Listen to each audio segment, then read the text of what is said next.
अनकहा प्यार एक दूजे के लिए। मुक्ता और महत्व की मुलाकात ऑफिस जाने के दौरान एक बस में हुई थी। फिर उनका मेलगोल बढ़ने लगा। एक दिन तेज बारिश के समय महत्व ने मुक्ता को ऑफिस न जाने को कहा और अपनी बाइक पर उसे घुमाने ले गया। आगे क्या हुआ? काले काले बादलों ने आसमान में डेरा डाल दिया। मुक्ता तेजी से लॉन की तरफ दौड़ी, सूखे हुए कपड़ों को हटाने के लिए। बूंदों ने झमाझम बरसना शुरू कर दिया। कपड़े उतारते उतारते मुक्ता काफी भीग चुकी थी। अंदर आते ही उसने छींकना शुरू कर दिया। माँ बड़बड़ाते हुए बोली, मुक्ता, मैंने तुझसे कितनी बार कहा है कि भीगा मत कर, लेकिन तू मानती ही नहीं। मुक्ता ने शांत भाव से कहा, माँ, आप सो रही थी, इसलिए मैं खुद ही चली गई। माँ, अगर आप जाती तो आप भी तो भीग जाती न। माँ दुलारते हुए बोली, मेरी बेटी माँ को इतना प्यार करती है।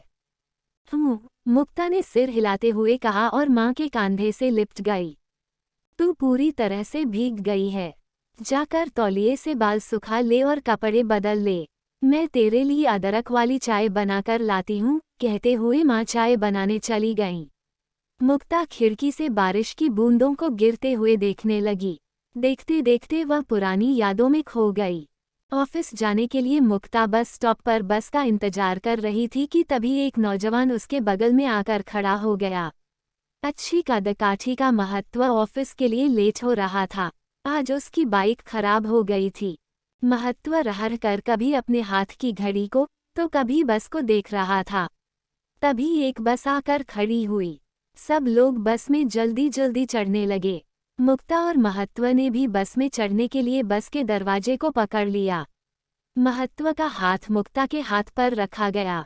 महत्व ने ध्यान नहीं दिया, पर मुक्ता सहम-सी गई और बस से उतरकर दूर जाकर खड़ी हो गई।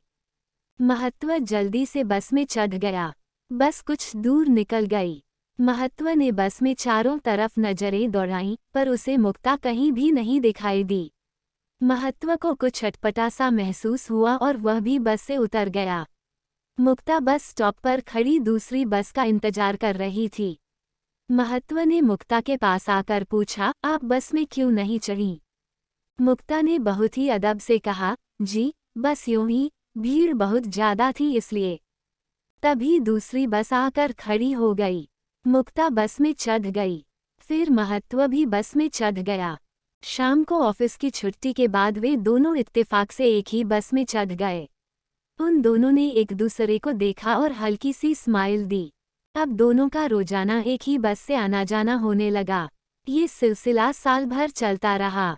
ये मुलाकातें एक दूसरे से बोले बिना ही कब प्यार में बदल गईं, पता ही नहीं चला।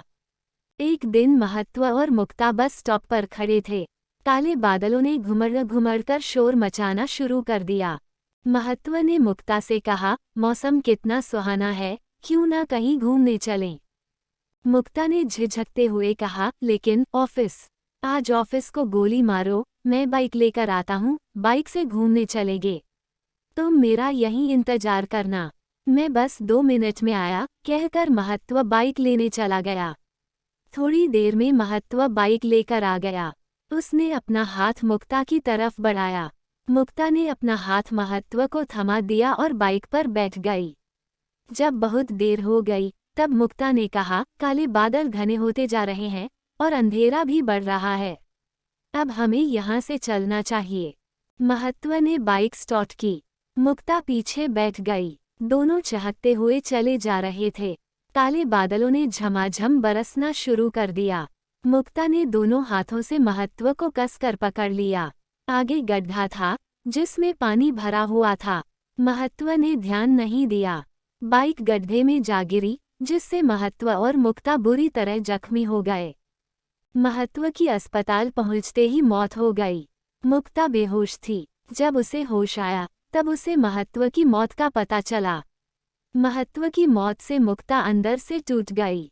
मुक्ता सोचने लगी, अनकहा प्यार अनकहा ही रह गया। मुक्ता, ओ मुक्ता, किन यादों में खो गई? देख, तेरी चाय ठंडी हो गई। चल छोड़, मैं दूसरी बनाकर लाती हूँ, माँ ने कहा और थोड़ी देर बाद वे दोनों साथ चाय पीने लगी। माँ ने पूछा, मुक्ता, महत्व को याद कर रही थी न? मुक्ता ने लंबी गहरी सांस लेते हुए कहा, हाँ माँ, बस आप ही समझ सकती हो कि महत्व का मेरी जिंदगी में क्या महत्व था। मम्मी, पापा के चले जाने के बाद मैं बिल्कुल अकेली हो गई थी। फिर महत्व मेरी जिंदगी में आया तो मेरी दुनिया ही बदल गई थी, लेकिन वह भी मुझे छोड़कर चला गया। मैं बिल्कुल टूटकर बिखर गई। महत्व के चले जाने के बाद आपने मुझे संभाला। आप महत्व की ही माँ नहीं हो, आप मेरी भी माँ हो।